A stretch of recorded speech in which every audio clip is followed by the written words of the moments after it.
Daam წუთებში საგანგებო ბრიფინგი იწყება ქართული ოცნების ცენტრალურ ოფისში განცხადების გაკეთებას კოალიციის ერთ-ერთი ლიდერი სოზარ სუბარი გეგმავს ჩვენ კოალიციის ოფისს პირდაპირ ეთერში ვთავთ.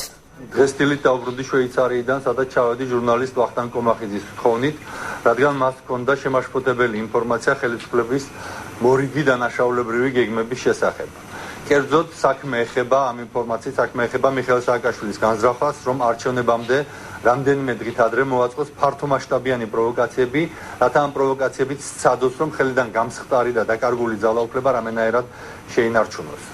საქმე ეხება კონკრეტულად თბილისში დიდი რაოდენობით იარაღის წყობების შექმნას, კერძოდ ბაჩუ ახალაიამ და მისმა ძმამ, ჯერ კიდევ მაშინ, როდესაც ბაჩუ ახალაია თავდაცვის მინისტრი იყო, თბილისის სხვადასხვა უბანში შექმნა 20-ზე მეტი ასეთი საწყობი, ეს არის 20 ბინა, რომელიც ნაყიდია, ცხადი არ არის თავდაცვის სამინისტროზე გაფორმებული და მათში შეზიდეს ეს იარაღი. ჩვენი ინფორმაციით და იმ წყაროს ინფორმაციით, რომელმაც ვახტანგ კომახიძეს ეს ამბავი მიაწოდა, გვაქვს უტყუარი ამ წყაროს აქვს უტყუარი ინფორმაცია იმის შესახებ, უტყუარი ინფორმაცია ამ ფართომასშტაბიანი პროვოკაციის, რომელიც ადასტურებს ამ ფართომასშტაბიანი პროვოკაციის დამადასტურებელ მატერიალურ მტკიცებულებებს. კერძოდ ამ ადამიანს აქვს მტკიცებულებები თუ როგორ იგეგმებოდა და როგორ მზადდებოდა ეს დანაშაული და აუდიო და ვიდეო ჩანაწერებიც აქვს ამის შესახებ. და რომ ამ ჩანაწერებში ჩანს, რომ ამ მასში უშუალოდ მონაწილეობენ ბაჩუ ახალაია, მისი ძმა და მათი დანაშაულებრივი კლანის წევრები, ის ადამიანები, რომლებიც ქართული საზოგადოებისთვის ცნობილი არიან სხვადასხვა დანაშაულებრივი საქმიანობებით, წარსულში განხორციელებული სხვადასხვა დანაშაულებრივი საქმიანობებით.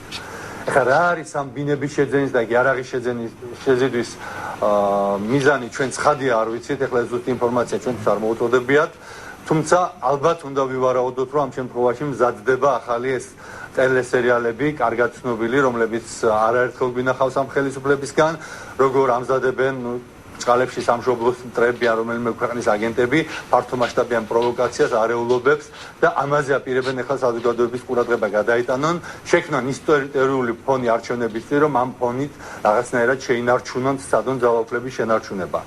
ჩვენ უბრალოდ ქართული ოცნება კიდევ ერთხელ ვადასტურებთ, რომ ხელისუფლების შეცვლის ერთადერთი გზა ჩვენთვის არის არჩევნებში მონაწილეობა, არჩევნებში დამდგარი რეალური შედეგის შენარჩუნება, რომ არ გავაყალბებინოთ არჩევნები და ყველანაირ სხვა გზას ჩვენ გამოურიცხავთ.